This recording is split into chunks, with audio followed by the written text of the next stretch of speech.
The tale of the ruler who forbade anyone from stepping on his shadow is one of the most bizarre and enigmatic stories in history. Among the many eccentricities and obsessions of history's monarchs, none is as mysterious as the sovereign who saw his own shadow as sacred, untouchable, and perhaps even dangerous.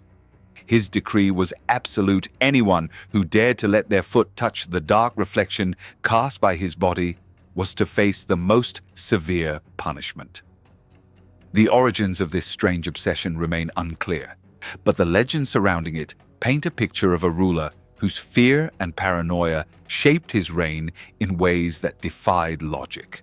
The story takes place in an ancient kingdom, one that prospered under the rule of a powerful yet deeply enigmatic emperor.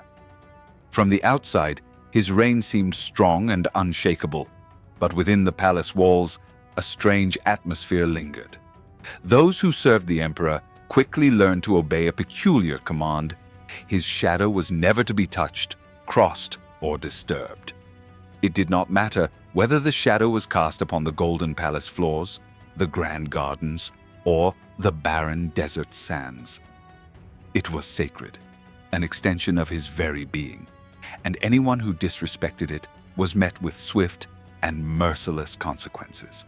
At first, the decree was whispered in secret, a peculiar rule that only the inner circle of the court knew. Servants learned to move carefully, avoiding even the faintest brush of their feet against the dark shape that followed their emperor. His advisors dared not question him, for to challenge his beliefs was to invite wrath upon oneself. Soon, the rule spread beyond the palace, reaching the ears of nobles, merchants, and commoners alike. The people were terrified, not knowing what would happen if they mistakenly stepped upon the shadow of their ruler. Those who disobeyed intentionally or by accident were never seen again. Some were seized immediately, dragged away by guards who acted without hesitation, as if they understood something the rest of the world did not. Others simply disappeared, their homes abandoned overnight, their families left without answers. Rumors began to spread that the ruler's obsession was not merely madness, but something far more sinister. Some whispered that he had made a pact with dark forces, and his shadow was no longer just an ordinary absence of light, but something living, something watching, something that demanded absolute reverence. As the years passed, the emperor's paranoia deepened. He surrounded himself with artificial lights, ensuring that his shadow was minimized or distorted to the point of being unrecognizable. Some said he had tunnels built beneath the palace so he could move without casting a shadow at all. His servants were forced to wear blindfolds in his presence, so that even their eyes would not bear witness to the sacred darkness that stretched from his feet. Those who once stood by him as trusted advisors became fearful, speaking in hushed voices about what could have caused such an obsession to take hold of their ruler's mind. Legends of the emperor's origins soon resurfaced, claiming that he had been marked from birth.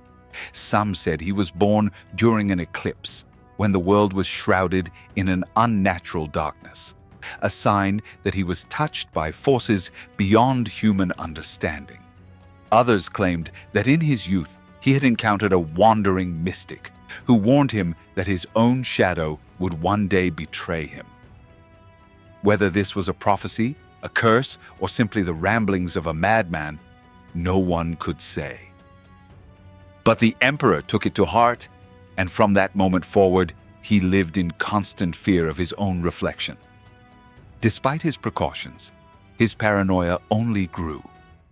He became convinced that his shadow was watching him, whispering to him in the dead of night. He ordered the palace floors to be covered in mirrors, so he could see if his shadow moved on its own. He spent hours staring at his reflection, searching for any sign that his dark counterpart had gained a will of its own. Then, one night, he vanished. The guards standing outside his chambers swore they heard no sound, no disturbance. The doors remained locked from the inside, and yet when they entered, the emperor was gone. The only thing left behind was his shadow, cast unnaturally across the room, frozen in place as if it had been severed from its owner. The kingdom fell into chaos, with no ruler to take the throne and no explanation for his disappearance. Some believed he had finally been consumed by his own fears, swallowed by the darkness he had spent his life trying to control. Others claimed he had never been human at all, but something else, something that had finally returned to where it truly belonged. To this day, the legend of the emperor who forbade anyone from stepping on his shadow remains one of the greatest mysteries of the ancient world. His story has been passed down through generations, a cautionary tale of obsession, fear, and the inescapable nature of one's own darkness. Whether he was a man cursed by fate, a ruler driven mad by his own paranoia, or something far more terrifying, one thing remains certain. His shadow outlived him, and its presence still lingers in the stories told by those who dare to remember.